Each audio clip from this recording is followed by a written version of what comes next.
Hello there, and good morning, good afternoon, good evening. Welcome to the English Language Club. It's time for our regular club hangout. My name is Colin Monroe, and I'm joined by Tony Cooper. How are you doing, Tony? Doing well. It's good to be here. How are you? Yeah, pretty good. It's been a kind of a productive week. We've got a few people watching. I think we've got AJ watching, and Jack is watching. So, good to see you. Yeah, that's good. Now, Tony, so if you don't know, if you have any questions for us, what we do on here is we're just here to answer your questions. So we don't really have anything prepared. We're just here to answer questions that we get during the live stream. So get your questions coming in. I believe, though, Tony, we do have a few questions left over from last week. Yes, I think so. Trust-rated channel, who asked a bunch of questions last week. It was great. Asked, what's the meaning of the phrase trite and hackneyed? I have to be honest with you. That's not a phrase I've ever heard, as far as I'm aware. So it can't be particularly common. Oh, no. I mean, well, yeah, I don't think it's very common now necessarily. It shows up in a lot of older like English novels, not like super old, but oldish. Right. It actually is one of those with a bit of a funny history. Trite just means overused. Overused to the point where it doesn't mean anything anymore. Like you say, oh, it's going to be okay. Like everyone says that, and it doesn't. Everyone knows it's not necessarily true, and so it's just lost all meaning. Or when you say, how are you doing? Oh, I'm fine. Yeah. We know that it doesn't actually mean anything because we say it so often. The word hackneyed, though, a hackney is an old word for like a regular everyday horse, not a fine horse, not a nice horse, but just a regular everyday horse. And so the word sorry, go ahead. I was going to say, I think nowadays a regular everyday horse is no horse. Exactly. But this is from the time when, a hackney would be like, we might call it like a car that, like a beater or something like that. If it was just a really kind of not a nice car at all, but just a, just a runaround. Works. Exactly. So a hackney was like a regular everyday horse. So, the term I wonder if that's got a connection to, because it's part of London, it's called Hackney. I think it might. Yeah, I think it might. I'm not 100% sure whether it's coming from the same thing or if one comes from the other. I'm not sure exactly. But anyway, hackneyed just eventually became, it means the same thing as trite. It means it's overused. So trite and hackneyed, there's a lot of things in English where we say, this and this, and they mean the same thing. And that just comes from the era when the upper class spoke French and the everybody else spoke English. So oftentimes you would say the exact same thing in English and French to make sure you were understood. And so we get a lot of this weird dualism in English where we'll say aiding and abetting, or I don't know, I can't think of another example off the top of my head, but trite and hackneyed. Just two words that mean the same thing. One that's a very common everyday word, and the other is not as much. Okay, great. So we've got a question coming in here from somebody. I'm sorry, I don't know how to pronounce your name, but they say, hi, which one is more common? What's someone doing, or what is someone doing? So what's versus what is. Really good question. But they actually mean exactly the same thing. What is just a contraction of what is. So you're literally saying the same thing. But we use contractions a lot in English, especially with the word is, I suppose, or to be. I don't know. I don't know if you've got anything else to add to that. I don't think so. I think in this case, it really doesn't. I don't think it matters. I don't think it makes a difference, right? If it's not what is, like I think you'd much more often say, what are, in which case you don't say what are as often as you say what are you doing, not what are you doing. Yeah, I guess that's less common. What are you doing? If it's I mean, what is, say though, that. We do say that. we do, but it's not it's not. I Especially feel if like you're it's writing less. Yeah, I feel you like would that's very- less of a established contraction. it's less of a contraction, and it's less of a contraction and more of an assimilation. If you were writing it, you wouldn't usually write what, WHAT apostrophe RE. What are you doing? You say it, what are you doing? But you're really just saying are more briefly. It's not as much of, like you said, an established contraction. Yeah. But and is so a lot of the time, and yeah. the way that contractions came about is just people speaking quickly. Exactly. And things getting left out. So that's what's happening here. But the question actually is, which one is more familiar? So I think what's is more familiar, more common, if that's what you mean. Yeah. If you were to say what is, you could use the full form to be more emphatic. What is he doing? What are you doing? Instead of, hey, what are you doing? We can use it to be more emphatic like that. Yes. Yeah. And speaking of Trust Traded channel, welcome back. We just answered a question that you asked at the end of last week's live stream, so you might have to skip back to the beginning and get the answer to that one. But yes, if you have any other questions this week, go ahead. Now's the time. Now's the time to get them in, because we haven't got any more questions yet. But are there any more from last week? So yeah, there are a couple more that I'm not sure we got to last week, or at least one more.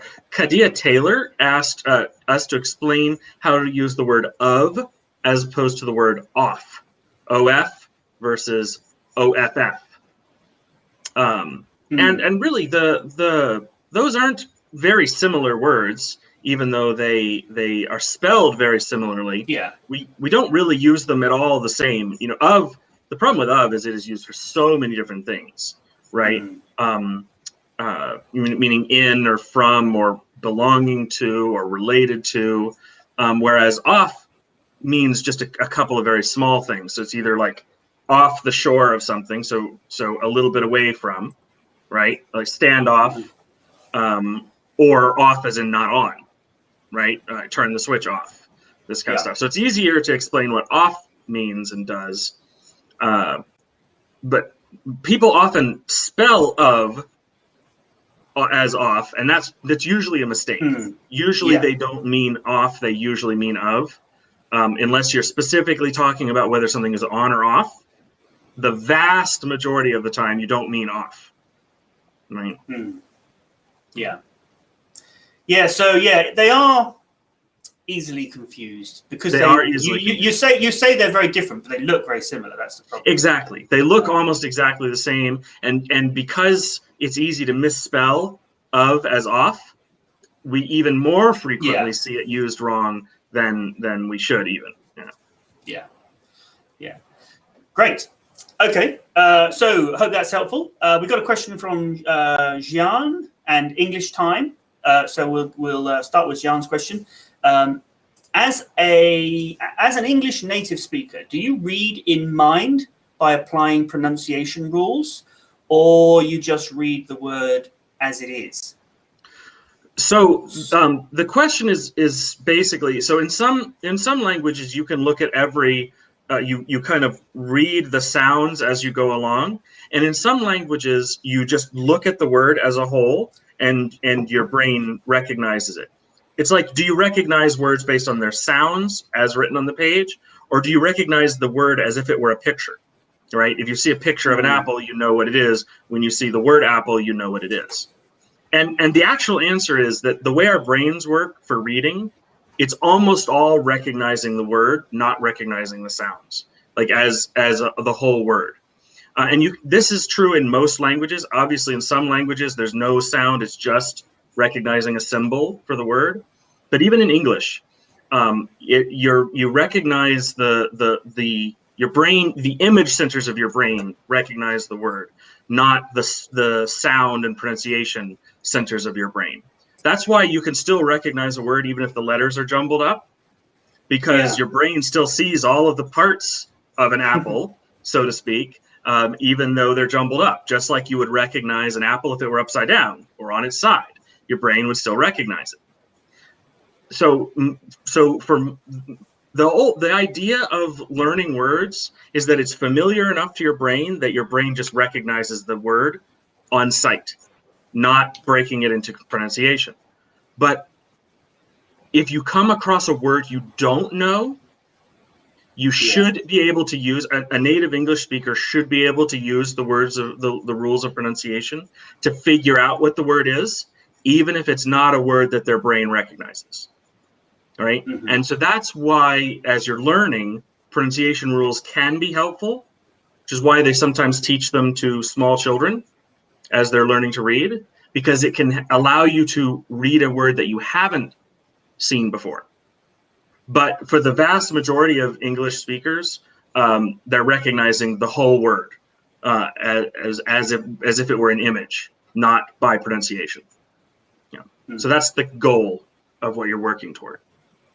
Yeah, and because English is not phonetic, often the words don't look like they're how they're pronounced. So yeah, I mean, the question is, do you read in mind by applying pronunciation rules? Well, we don't really pronounce. Pronouncing the words is when they come out. So we're not pronouncing in our mind if we're just reading to ourselves. If that's what you're getting at, Jean, I'm not sure. But anyway, so yeah, let us know if that's helpful, and if not, feel free to answer a follow-up question. Okay, so English time. What is which one is correct? Your time's over or your time is up? So prepositions over, time is over, or time is up. So which one is correct? Time is over. I don't think we say that, do we? We definitely say time is up. I think the time's over is fine too. Yeah, less common though. It depends on the context. I mean, time's up is a very specific sort of thing to say. Time's over can mean multiple things, like your time. But we also say, to old people, your time's over. Let us do have our turn now. Yeah. Right. So time's up specifically means you have a timer. You're like a countdown, and it's finished. Time's over means that, but it also means other things. So I think time's over is normally when you're referring to a period of time in some way, not necessarily overtly, but within the context of the conversation. So like you could say, my break time is over. Then you're referring to a period, or like you said. If you're talking to an old person, your time's over. Let us take over. I think it works. I think it works. The idea is that the time's over is just very general. It works for all of those. So so when we're thinking about it, we think, well, the specific. If your time, I would say your time's up, right? But your time's over, I think, works just as well there. It just also is used in a lot of other things. So do you think there's also a question of connotation here? Because I think like. Time's up, your time is up. That's normally a kind of negative connotation, or at least like, it's a bad thing that you've run out. Whereas your time is over. You could just say, oh, today the day is over. It's not necessarily a good thing or a bad thing. It's just something that happens every day. Yeah. Whereas if we would say your time is up when you've got certain things you need to do, and you need as much time as possible. But you've run out of time. Your time is up. Is that sort of urgent, a bit more of an urgent connotation? Yeah. Yeah. Great. Okay. Thank you for that. We've got another one from English Time. So they say, do you always need a time phrase to use past simple tense? No. Like, so saying, I visited him yesterday. Not always. Like oftentimes you do, but it's not always time. It might be a something relative, like I already ate, right? Technically, already is a time phrase, right? But it's not quite what we would It's not think a of as specific time marker. Yeah. It's not a time marker as much as we think of it as like yesterday or at 5 o'clock. But also, I mean, you can say, you hit me, right? You're talking about the past, right? That's but you don't past say simple, yeah. when. And the thing about it is, most of the time when we use past tense, we don't just say one sentence in the past tenses, right? We're telling a story or we're talking about things. So somewhere in that story, you probably had a time marker, but each sentence does not need one. And also, time markers are often not, like, they're not actually a time marker. They're another verb in the past tense. Like, you know, while I was eating breakfast, I got a phone call, right? So while I was eating breakfast is technically your time marker, but it isn't a time marker. It's another phrase that explains what was happening or when it was happening, right? Yeah. So no, the answer is no, but you usually have one somewhere. Yeah. But it I feel isn't like necessarily you need to know, in every sentence. You need to know from the context of the conversation specifically when the thing is happening. Not necessarily all the time, but most of the time you use a past simple, it is known specifically when you're talking about, but not necessarily always. And you certainly don't need to have a time phrase to use a past simple tense. Yeah. Okay, yeah, that's a great question. I think it's something that I've thought about in the past. So yeah, okay. So where do we get to? Trust Rated channel. So, sir, can you explain to me what is phrasal structure and verb complementation?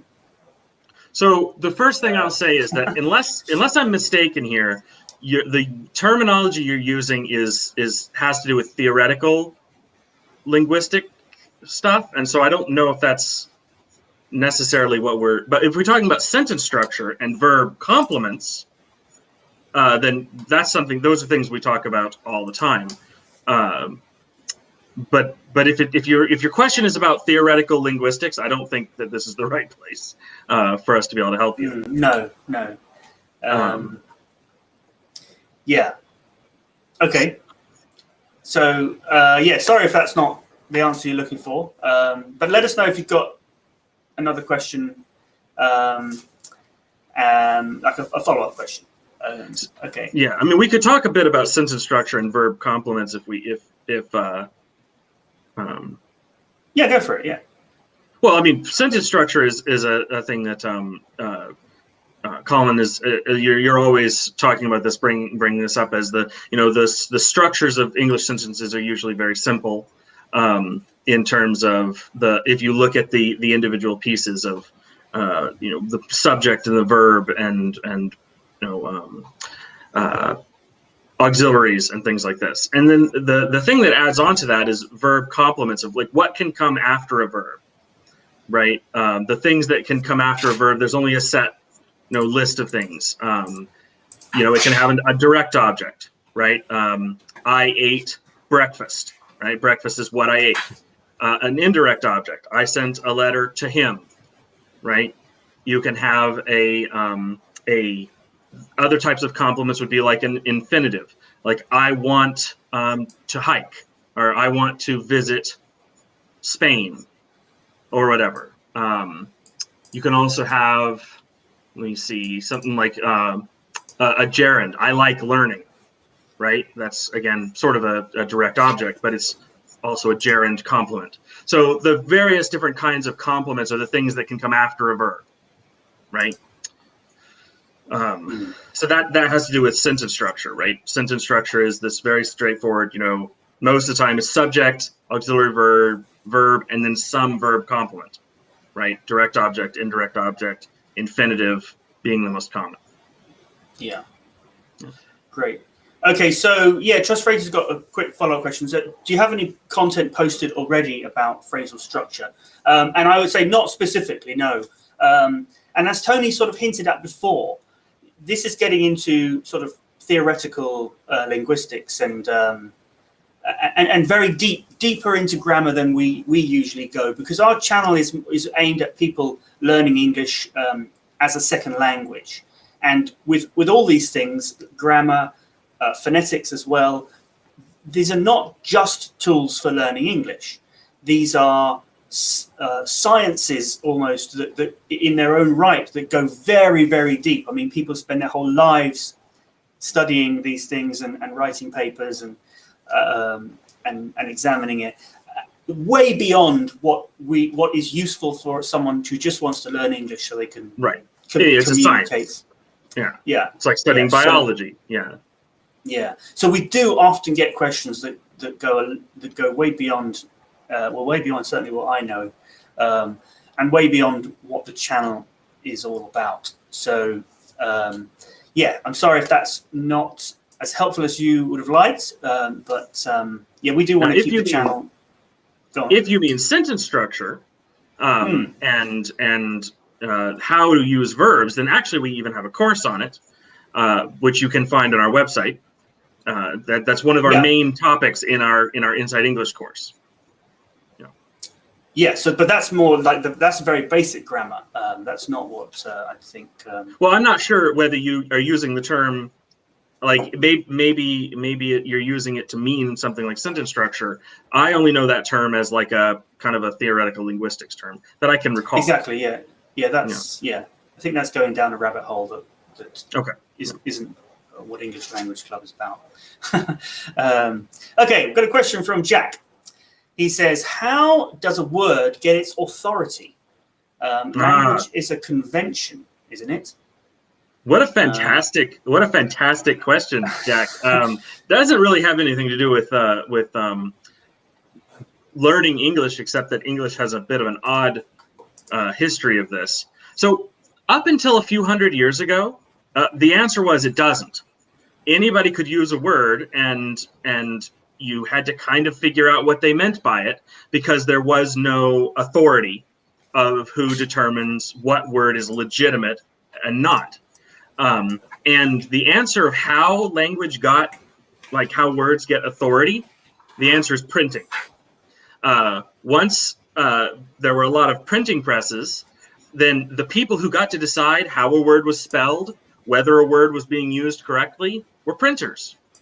And so because there were only a limited number of them, they started, spelling words more similarly to avoid confusion.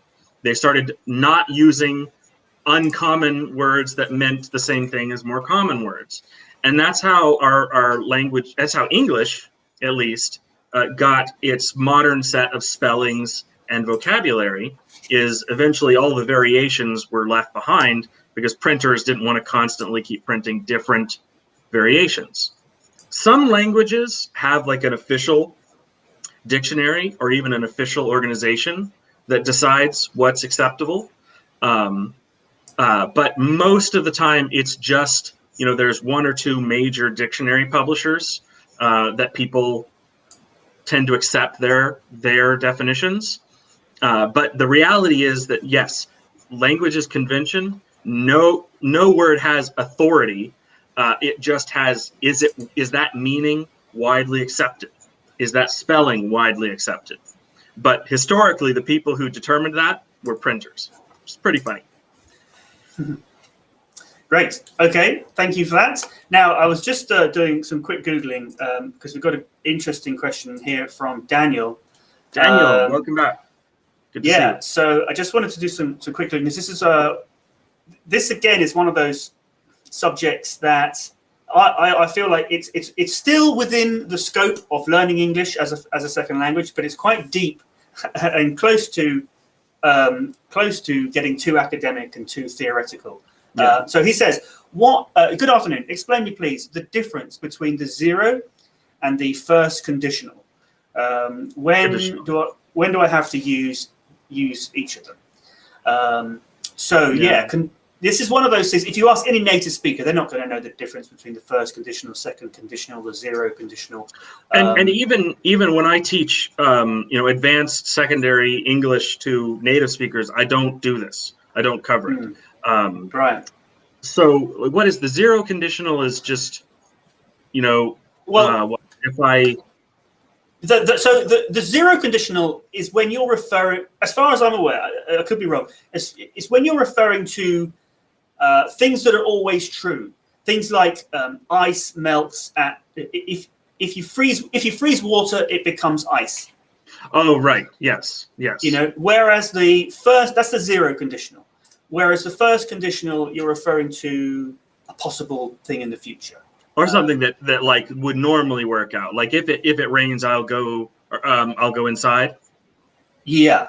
Right. That's the first conditional. Yeah. So the zero conditional is the one where there's no like change in tense, right? Like, you know, if water gets to a certain temperature, it boils, right? If there's a there's a storm, birds fly into the trees. It's just Yeah, so there is no change in tense. If you freeze water, it becomes a solid. Whereas when we're talking about a different possibility, we change the tense. The thing about that though is if you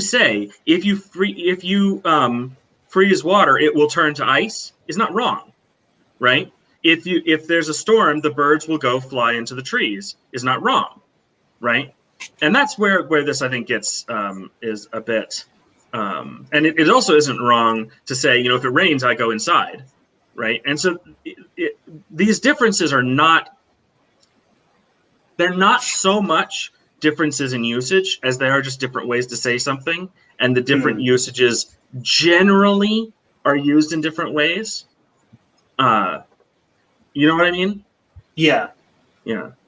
Yeah, and this is the problem with a lot of this. When you get too academic, it doesn't it doesn't fit the real world usage. Especially in English, I don't think this is nearly as much of a thing as it is in some. Actually, thinking about it though, the flip in tense, we don't do that in either the first or the zero.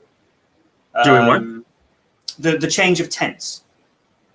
So the like I said, the zero conditional is when we're talking about something that is, you know, a general fact. If you wait an hour, it'll be dark. But the first conditional is something that, you know, a decision that you will make, but it's almost certain. So that's why we don't change the tense. Right. But doesn't it use the word will, which makes it past a future simple? No, you could say if I have time, I'll do it. But that's the future. Oh, then you say I will do it. Yeah. Right. Yeah, but then that is in the future. But what I mean by flip tense, you can sometimes say, if I had time. Oh, right. I would. The first conditional uses the future tense as the then part. Yeah. But it can be anything in the first, but it always is going to be the future simple in the then part, right? Yeah, okay, so to get back to the question though, the main difference between the zero and the first conditionals are where something is always true or something that is almost certain, like it's a plan, so to speak. Yeah. Yeah, and it's like a decision something that's gonna affect your decision. Yeah. Yeah. So yeah, great question. Quite a difficult one to answer. Yeah, thanks for that. So let's see. Let's see. Now, we did talk about of and off already, didn't we? We did. So Kadia Taylor, we actually answered this question right at the beginning because we noticed that we didn't get to your question last week. So we answered your question right at the beginning of today's live stream, or in the first few minutes. Yeah. Great. Okay, now this is a great question. Hajar says, what's the difference between to and so? Now, I think what this would be referring to, like, it's too dark, or it's so dark. This video is so good. This video is too good. So yeah, what is the difference now? Because this is something that especially when I was living in South America and working with Spanish speakers, they often say too much when they mean so much. So, and the difference is we can just say so is just to kind of emphasize, to just be more emphatic. Just very, right? Yeah, it's just like saying very, yeah. I love you so much. Whereas the word to implies there's like a limit. Like, for example, you've got a certain amount of money. So there's a certain amount you can afford to pay for something. And any amount over that is too much. Okay. Too expensive. You could too expensive. You could say, oh, this car, if you got this amount of money, you could say, if the price was here, you could say, oh, that's so expensive. But it's not beyond that limit that you can afford. Once it goes beyond that limit, it becomes too much. So we say this for like, it's too hot, and usually there's for a reason, or it's understood. It's too hot to go outside. It's too hot to work. It's too hot to sleep, right? Or I'm too tired. You mean like I'm too tired to do whatever it is we're talking about, right? So too much, exactly. It's beyond a limit. Yeah. Right. Yeah. It's not okay now, right? It's too dark, meaning I don't want to go outside or something. Right? Yeah. So that's a really good question, and it's a very common mistake. So yeah, thank you for that. I hope that's helpful. AJ is asking about a course. Yes, we do have a course that you can buy. Tony mentioned it already briefly. It's called Inside English, and it focuses on tenses and how we use tense, because we feel that the tenses are sort of mistaught a little bit, so we kind of break it down in our own way.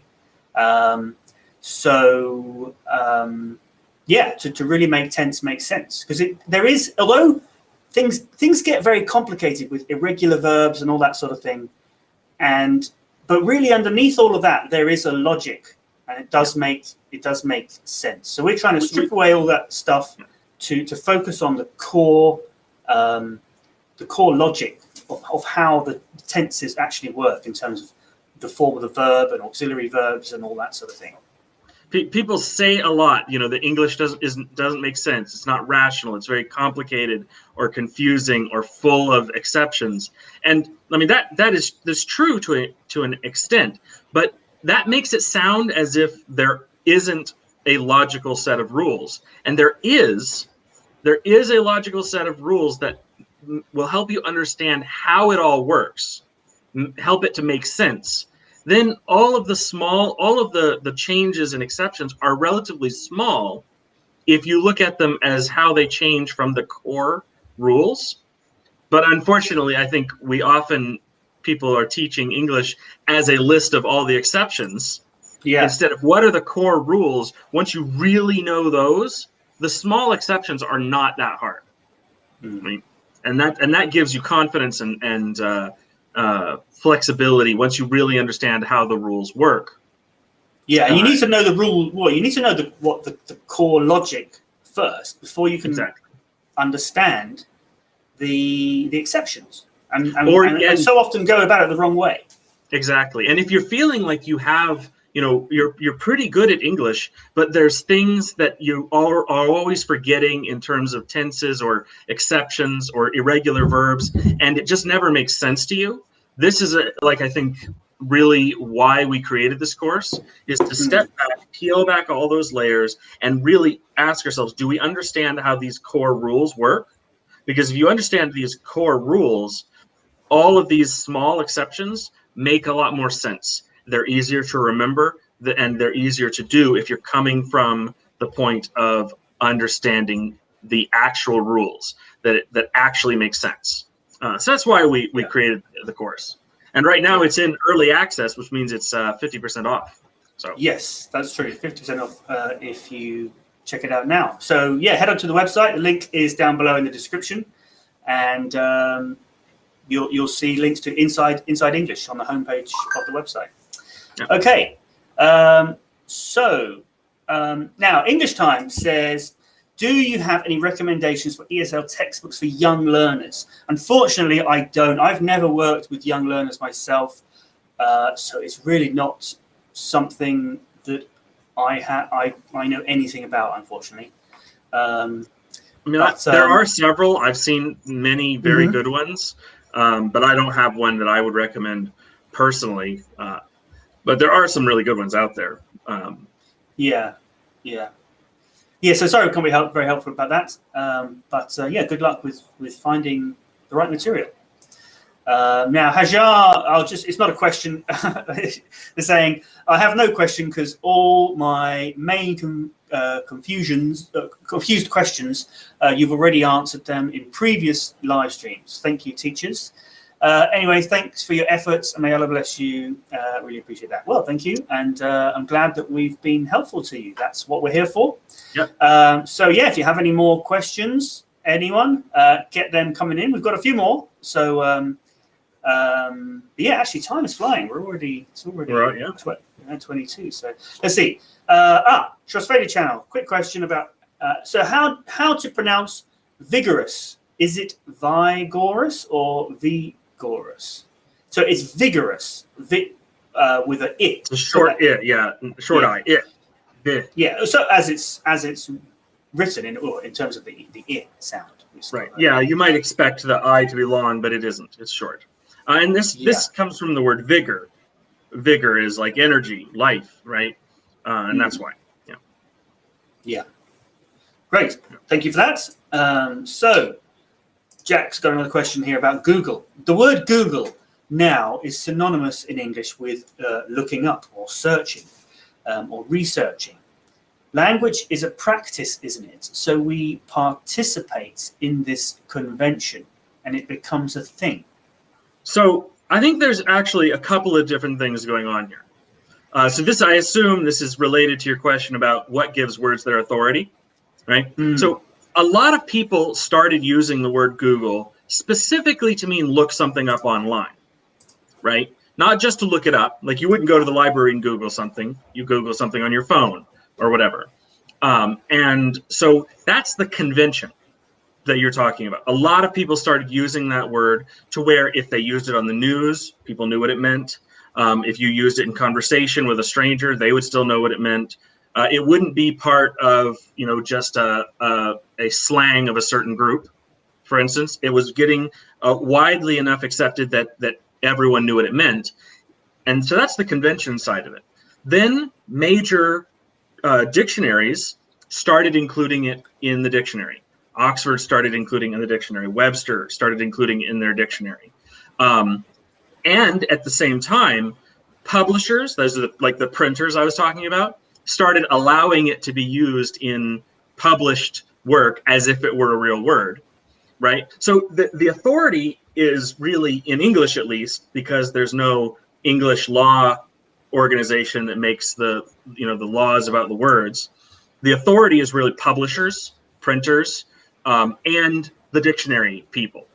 But at the same time, all they're doing in English is trying to identify the convention of like what words people are actually using, and kind of make rules about them. Which words are accepted, which words are widely enough known that they belong in the dictionary, or they should be allowed to be used in publication, right? So yes, there's a convention, and the authorities are kind of the people who decide whether it goes in the dictionary, but they're not deciding whether it's a real word. They're just deciding whether to they're looking at the real world usage and trying to gauge if this word has authority already. And then they're sort of saying, it's the opposite of making laws, where you say, we're going to make a law and now this is the way it is. Instead, it's like someone is it's like science, where you're trying to record and observe the natural laws of the world, right? Yeah. So people like publishers and dictionary authorities in English language are just trying to observe what they see as the natural rules in English, not trying to set a list of rules and force people to follow them, right? Yeah. Which is really cool. But that's why English is so complicated and full of exceptions, because it just grows as people start using words differently. Yeah. Now we've got another question from Trustfaded Channel and Blue Jean. But before that, we just got a quick kind of follow-up related from Jack saying, all words must have a similar. All of the words must have a similar sort of origin. So like to Google, like they were eventually originally were not a word, and they became a word as people started using them, right? Yeah. And so that's come from. And that's sort of true, but it also, like, it doesn't necessarily have to be in English, right? Some of those words came from other languages. Some of them came from older languages. If we go all the way back to the first words, well, then nobody really knows. But we can go back several thousand years and identify some words like come from a specific area or group that started using this word to mean something, and then it spread and spread and spread to different languages. So yeah, that's how words exist. Words are organic. They grow, they appear like new species. They're not created, that nobody sits down, we have now ordained this word to come into existence. Though people do that, but just because they do it doesn't mean that it becomes a real word, because it's not really a word unless everyone is using it.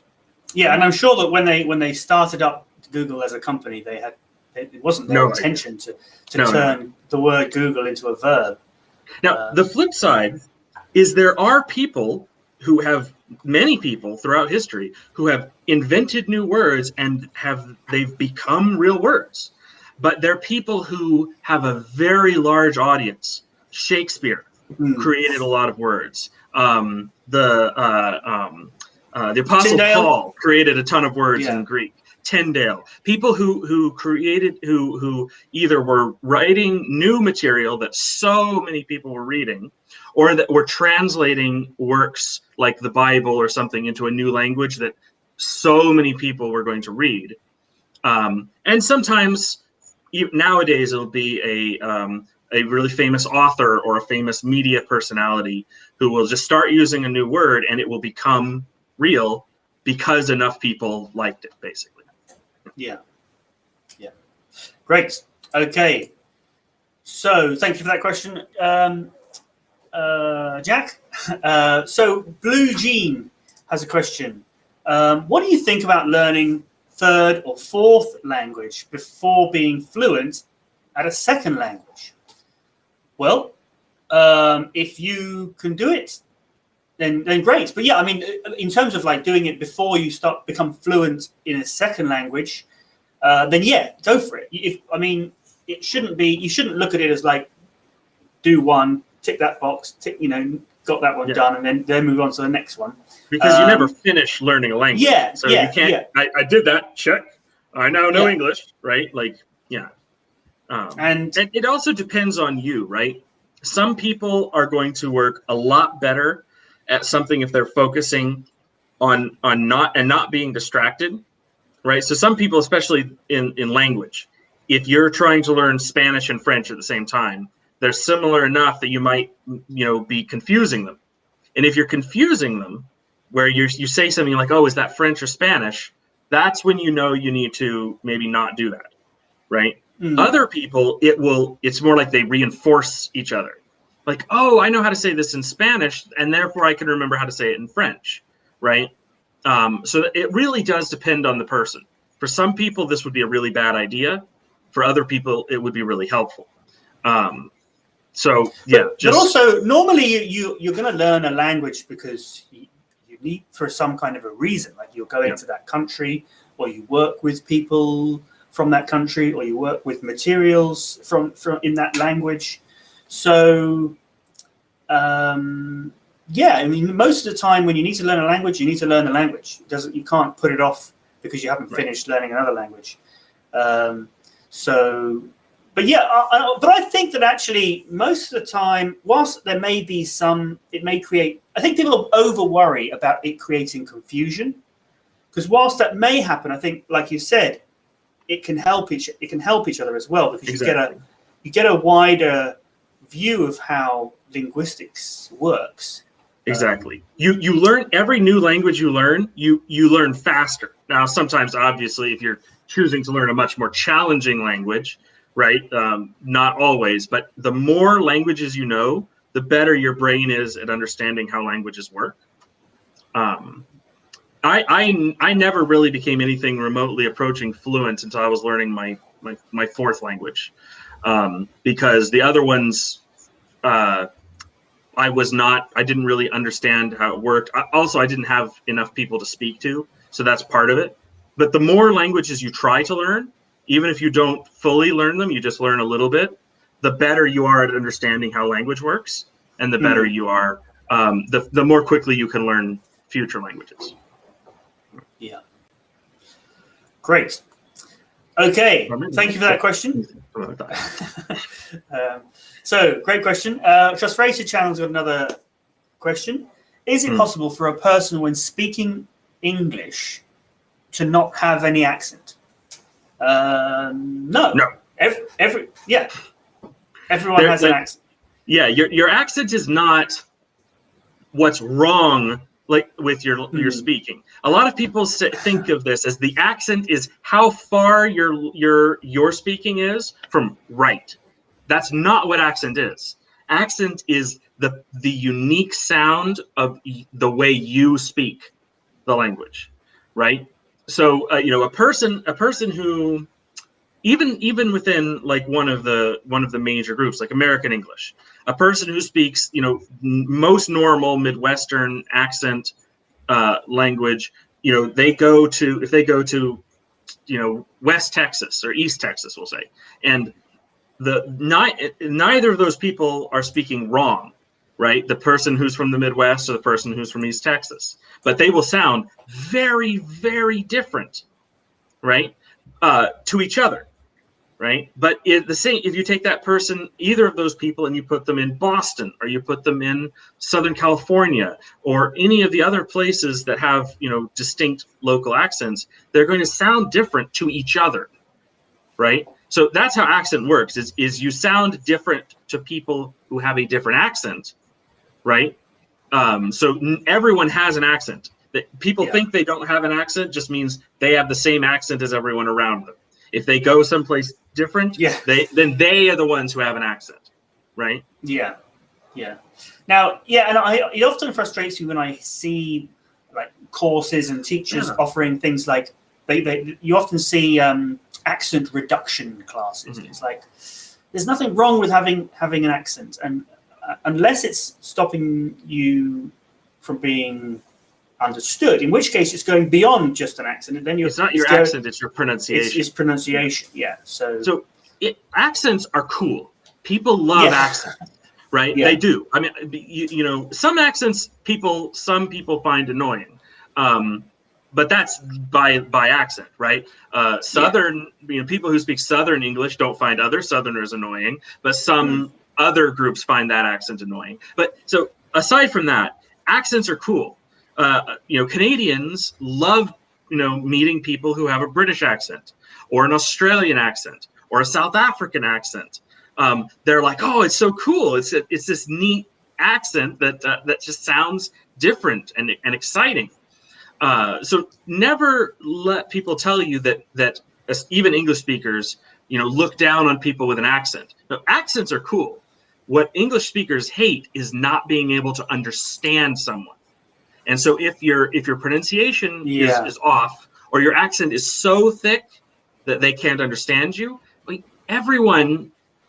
no one likes to not be able to understand what someone is saying, right? So it's really not about accent, though some accents are so strong that sometimes people have to learn how to speak with a lesser version of that accent, like Jamaican, or even Scottish. Some Scottish people can speak with such a strong Scottish accent that you cannot understand anything they say, or they can speak with a more muted Scottish accent, and you can understand them, and they just sound really cool, right?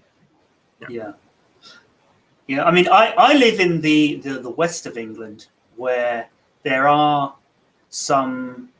There is a sort of West Country accent. If you've seen the movie Hot Fuzz, that is a West Country accent. There's that old guy, and they have to have the translator, and anyway.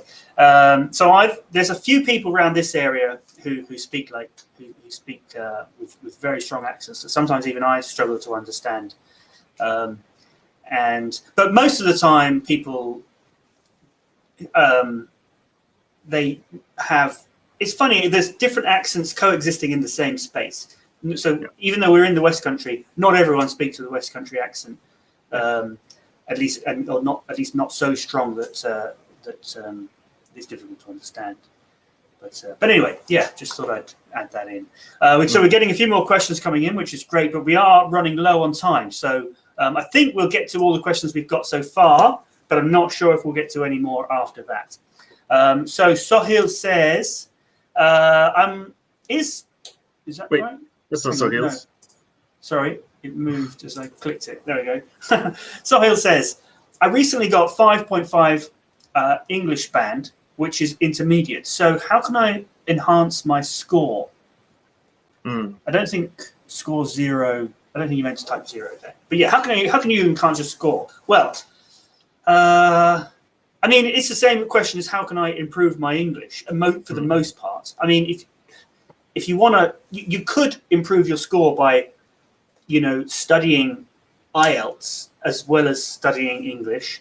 And I mean, you've taken the IELTS test, so you already know the types of exercises that they give you. But if you're going to do any kind of exam, it's a good idea to familiarize yourself with the types of exercises that they're going to give you. And certainly with IELTS and the Cambridge exams and things like that, you can find out exactly what the structure will be. So you'll know what the format of the speaking part will be, and that there'll be certain types of exercise. I mean, when I used to teach English, some of the courses that we did were, all of them actually were geared around one of the Cambridge exams. So, we would do these exercises all the time. So that the students, when they got into the exam, they kind of knew what to do immediately. They didn't have to sort of figure that out. So yeah, familiarize yourself with the types of exam question, especially like the speaking with the IELTS. It helps to do some practice, and you can find some example questions. Because you get a certain amount of time to think. You get given your question, then you get a certain amount of time to think about it, and then you've got to speak for like 2 minutes. And just getting those timings, if you practice that 50 times, then the timings of it can kind of become natural, and the thought process of planning it out in your head in a certain amount of time. If you've practiced, it's going to be a lot easier. But other than that, in terms of improving your English, well, it just takes practice, just takes time. You've got to keep studying. There's no magic bullet or magic trick, unfortunately. Yeah, so you're doing the right thing. You're obviously good looking up English teacher videos on YouTube. That's how you must have found us. So yeah, you're doing the right thing. Just keep at it. Okay, thanks for that question. Now another one from Gian. Not sure how to pronounce your name, but hang on. No, that's not a question. Well, I mean, it's a comment. I'm glad you're joining us, Jen. We're glad to have you here. Yeah, but we enjoy the live streams as well. So yes, always, and it's always great to see new people. I don't think I've seen Gian before, so that's great. I hope you're subscribed and you hit the bell icon so that you'll get notified as soon as we go live. So is watching videos or TV series useful to improve pronunciation without doing anything more, I mean? Well, it's never without doing anything more. Remember, language is not a thing that you do by yourself. Language is communication. So always part of anything that you're doing to improve your English should include speaking English, communicating in English to other people. Always. That said, a lot of several of our viewers are watching English videos or TVs, watching the news, and then they come here every week and ask, I heard about this. What does this mean? Can you pronounce this for me? This kind of stuff. So it certainly can be useful, but never disconnect learning a language from you communicating in that language with other people. That's how you actually improve your skills, is by using them. Yeah, great. Yeah, I mean, obviously, pronunciation is about speaking. So unless you're actually speaking, unless you're actually pronouncing, it's going to be very difficult to make improvements. You can listen to correct pronunciation as much as you like, but unless because it's physical. This is what we always say. Pronunciation is physical. So, and a lot of the time when people are making mistakes with pronunciation, it's because they're unfamiliar physically with how to make certain sounds. Because a lot of languages don't have the same sounds that we have in English. So if you're not, like for example, the sound or you got to stick your tongue out a little bit, and people often aren't accustomed to doing that, so it can sound like a d, if you don't do that. So yeah, you need to actually make the sounds to improve or to practice. It's like watching workout videos. Watching workout videos might give you the information that you need. You might be more familiar with it for when you do it yourself, but watching workout videos is not going to get you in shape. Pronunciation is an exercise. You have to exercise to do it, right? I mean, it's useful. I'm not saying it's not useful. I think watching TV in a language you like is a great way to help yourself, but you have to actually be out there speaking in order to improve. Yeah. Great. Okay. Annabella says, how to learn idioms easily? Because I'm not really... Yeah. How can I learn idioms easily? Because I'm not really good on it. Thank you. So idioms, idiomatic expressions. Easily. That's so tricky because they're just something that you kind of get used to. If you don't know what it means, ask. You can ask us.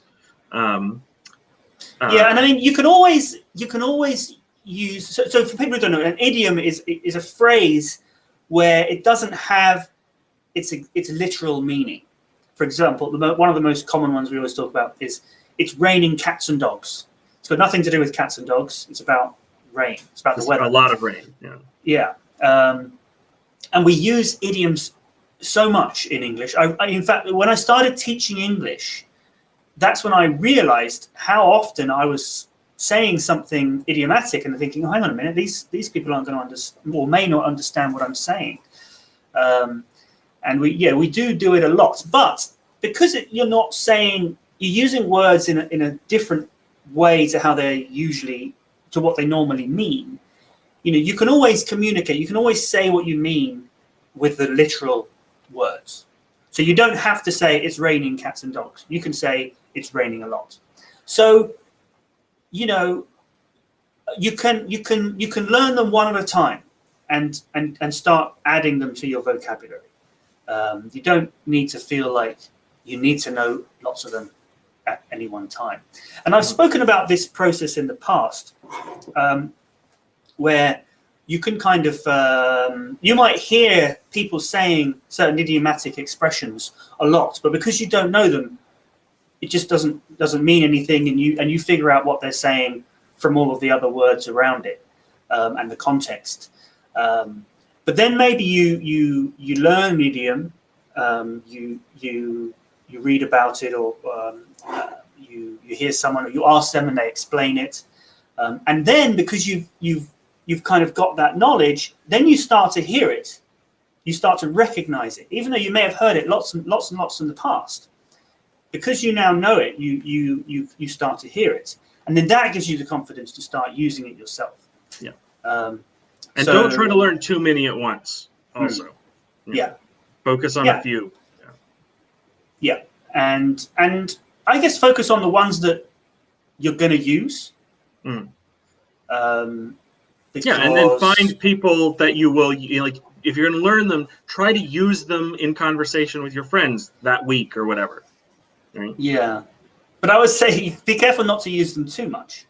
Well, the thing about idioms is if you don't use them right, it's worse than not using them at all. So it's something to be cautious about, because you can use them wrong and it'll sound weird, or it's a bit tricky. So, How are we So doing for the- time? We got time for a couple more questions? I think so. Yeah. One Yeah. more. Okay, so English time. Sorry, were you finished on that last one? Yeah. Yeah. So sorry. Yeah. So English time. Thank you for answering our questions. If someone asks me, don't you have a brother to help you? And my answer was no. Then they asked a friend. Then what would the negative answer be? Good question. Still no is fine. So they didn't, this is something we do in English a lot, right? And in many languages. We don't have to repeat the whole sentence because you know that the basic structure of the sentence is the same. So this is still the question, don't you, right? Don't you have? Yeah. So you still can say no or no, I don't, right? If you wanted to say the whole negative sentence, it would be, no, I don't even have a friend to help me or whatever, right? But yeah, no is still fine or no, I don't. You could say, I don't have a friend either. Right. Yes. Yeah. So yeah, I hope that's helpful. Let us know and make sure you've given us a thumbs up and that you're subscribed and hit the bell icon and all that. Yeah, but the thumbs up really do help us. Yes. Sure. So great. We'll make this the last question. Finish it off with. I think we started with a question from Jack, and we'll end with a question from Jack. He says, I heard Martin Luther is credited with putting German on the map. Similarly, this guy, Kumaran Ashan, is called the father of our language because he translated text from Sanskrit. So, just so you know, those of you who don't, put it on the map is an idiom for made it well known. So this is not, Martin Luther didn't make German a big deal. German was already a big deal, spoken by some of the most powerful people in Europe prior to Martin Luther. What Martin Luther did is he was one of the first people to write books that were so widely read across all of Germany and printed that the way he used German, the words he used, the spelling he used, became the normal. Because everyone was reading Martin Luther, and he translated the Bible into German, right? At the same time as this was happening, William Tyndale and Sir Thomas More and the translators of the King James Bible, mostly via Tyndale, were doing the same thing in English. And, no more people were speaking English than before, but because these people were writing things in English that so many people were reading, the way they spelled words, the words they used became the norm. They became normal. Whereas before there were many different variations on which word they'd use for a certain thing or how to spell a certain word. These authors were the ones who kind of unified the language. Blaise Pascal is considered one of the people to do this with French, kind of with the provincial letters, I think it was, to so yeah, you've got these people who were writing enough that everyone was reading it, that all the printers started using the way they spelled words and the words they used as normal English or German or French or whatever. And I've heard of Kumar and Ashan, and that's a good example of the same thing. Not because they made the language more widely used or more widely respected, but because they were the ones who started to normalize the language with certain sets of spelling and vocabulary. Yeah, good observation. Great. Well, thank you everyone for watching. Just quickly, though, Jack is asking actually about my cup. He was asking what it says. I'm not going to say what it says. It says something in phonetic transcription. So you're going to need to translate that yourselves. I'm not going to give that away. But it would be cool to have them on Amazon. Yeah, they're not on Amazon, but you should be able to buy them through. You can buy them through YouTube if they're available in your country, which they might not be. And I've just pinned a comment to the chat, so you should be able to see in the chat how to buy it. And if you can't see it, then it probably means it's not, the merchandise is not available in your country. unfortunately. I can't see it. Oh no, no, now I can. Never mind. You can, yeah. But it would be cool to have it on some other source that people could get it in other countries, but it's not something we can do right now. Speaking of which, I wanted to say hi to Jamis. Welcome, good to see you. But also, Modern Boy had a comment. Thank you for your answers, and you're very welcome. And also asking, please organize more live events. And that's definitely something that we want to do. Both Colin and I are very busy right now, but definitely something that we would love to do more of in the future if we're able to get more support and this sort of thing. So one of these days, hopefully. Unfortunately, we both need to earn a living somehow. And exactly. That's the thing. Although English Language Club does make a little bit of money, it's not enough to live on for us to do this full time. So unfortunately, we have to allow. As it grows, hopefully we'll have more time to spend on this. Yeah. So what we're doing is we're just finding a certain amount of time we can put in, and hopefully we'll grow and grow. And yeah, it's good.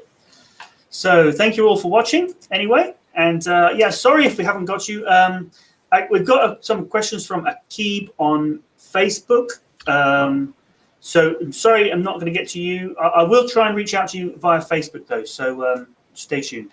But yes, thank you all very much for watching. And we will probably be back next week. Maybe not the same time though, because this week we get the daylight savings here in the UK, but not in Canada where Tony is. So that happened a couple weeks ago for us. So it's very complicated, the whole daylight savings, because we're in regardless time zones. Go to englishlanguageclub.co.uk/live. As soon as the time is determined, it will be there, so you can find it to plan your schedule or whatever. But so we hope to see you next week. But I think it will be a similar time next Saturday, I think, right? Probably, yeah, probably. Okay, great. Well, thank you very much for watching, and we will see you next time.